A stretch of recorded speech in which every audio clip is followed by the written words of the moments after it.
It's a little bit of a challenge to both be organizing it and displaying some work, but it was a hectic week, but I think it all came together really well, and I'm excited about the other artists who are showing work, Clare Winslow, Jacqui Crocetta, Farhad Heidarian.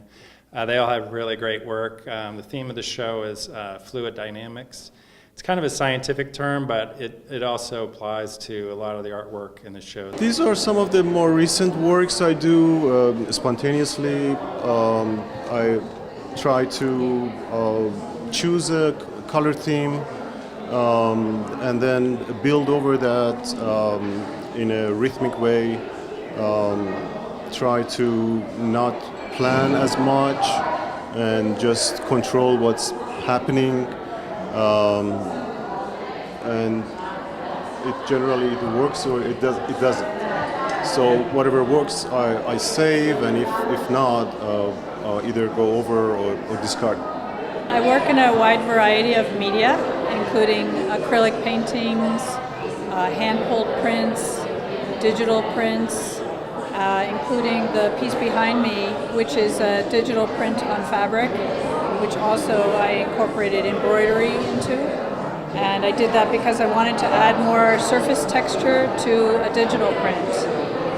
And I'm a longtime printmaker also, who's recently gotten more into painting and working digitally because it allows me to work at a much larger scale than traditional printmaking does. I work in so many different media, but I guess the one we're standing in front of is probably my favorite, just because I find the scale exciting, especially for someone who's been doing printmaking, which involves generally working fairly small.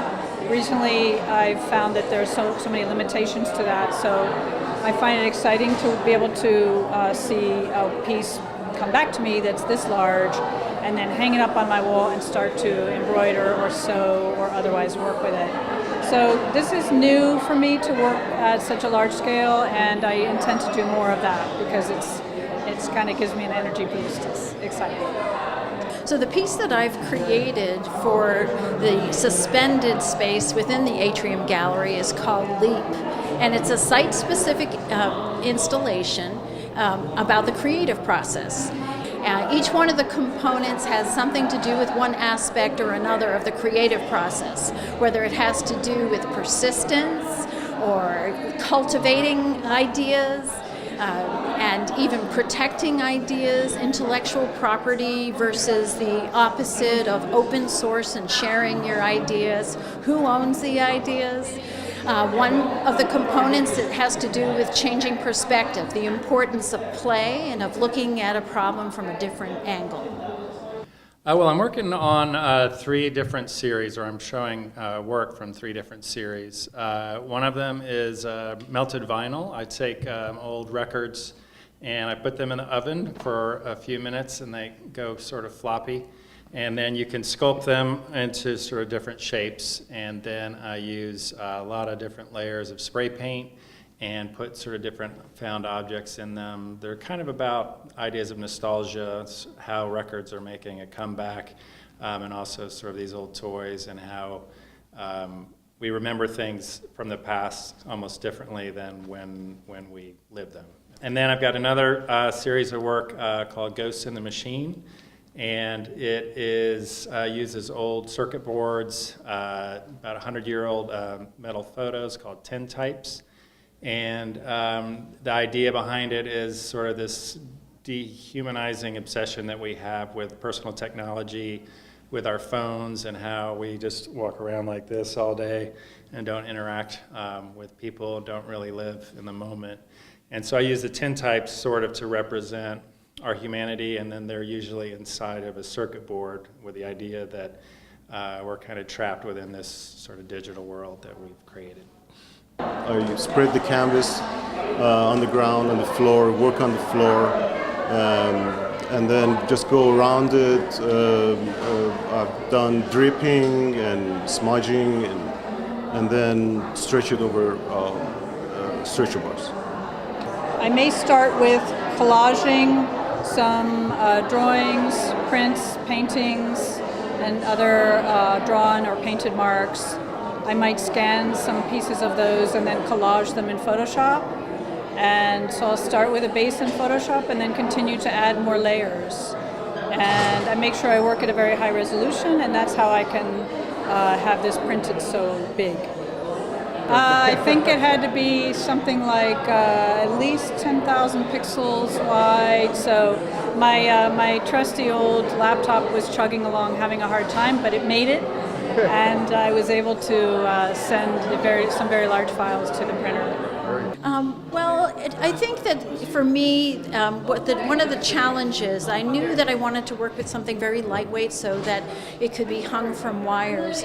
But it's hard when you can't get into that space yourself physically and when you don't have very specific measurements. So you have to, there's a lot of guesswork, I think, with just knowing how big would the piece need to be so that it would convey in a large space, to be light enough to hang from the wire system. So I think it was that kind of those, spatial challenges. And then I guess getting hundreds of hours of stitching in before the deadline was a big challenge. Part of it's just collecting the materials and finding stuff, either through like thrift stores or sometimes stuff I just find on the street, or the melted vinyl. A lot of those I get also from thrift stores, because I'm not going to be melting the Beatles or Rolling Stones records. Most of them are from musicians no one's ever heard about. I use spray paint, a lot of different layers of spray paint, and if you do a layer of spray paint before it's dried and you put another layer on, the other layer will start to sort of come through, and then it creates just this kind of interesting sort of ceramic look to it. A lot of times people can't really guess that they are records because they almost look more like ceramic sort of bowls in a way. Music definitely helps, and generally I try to think about rhythm of life and nature and the rapture of the whole thing.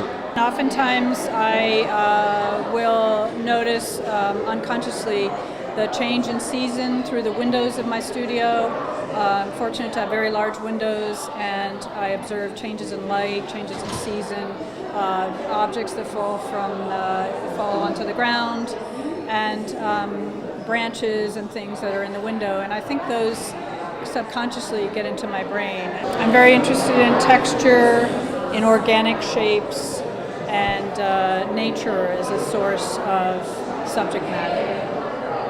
I'm interested in relationships, humans' relationships to nature, and relationships with each other. The work is loosely inspired by contemporary reinterpretations of this Korean art form called wohagi, which is a wrapping of fabric that is used to wrap objects, whether it's maybe a gift or objects in the home, food, etc. In contemporary reinterpretations, they use translucent fabrics, and the seams are reinforced by the way they're folded, and that gives the form structure. And what I've done is a riff on that by creating forms using a very translucent, starched fabric and putting wire within my scenes to give it additional body. All of my stitches are on the outside edges to delineate the forms, and I think of it as sketches that have leapt off of the pages of my sketchbook and into the space. This is a very good space, and I like the fact that it's in a community center. All sorts of people, young people especially, can have connection to it. And I love the space.